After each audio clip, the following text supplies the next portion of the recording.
Aquest any, La meva Nadala és un conte d'Anthony de Mello del llibre El cant de l'ocell. La guineu mutilada.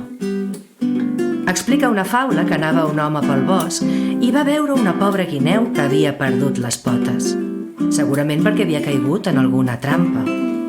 L'home es preguntava com podia viure l'animal si no podia caçar. Tot d'una va veure arribar un tigre que portava una presa a la boca.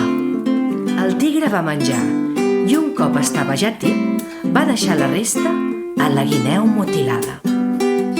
A l'endemà, l'home va tornar a veure la mateixa escena, de manera que va pensar com era de meravellós Déu que cada dia alimentava la guineu per mitjà d'aquell tigre.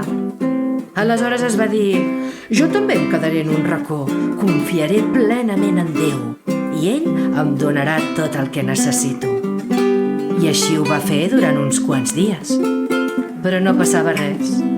I va arribar un punt tal que el pobre estava a les portes de la mort. És aleshores que va sentir una veu que li deia: però què fas? Com pots arribar a estar tan equivocat? Fes el favor de deixar d'imitar la guineu mutilada i segueix l'exemple del tigre. I és així. Aquest any ha estat un any duríssim. I l'única manera que ens en podem en sortir és que cadascú jugui el paper que li ha tocat.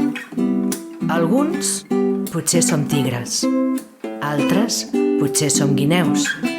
I també és cert que hi ha vegades que potser ets tigre en algunes coses i guineu en d'altres. L'equilibri entre el donar i el rebre. Què li darem al noi de la mare? Què li darem que li sàpiga bo? Li darem figues en un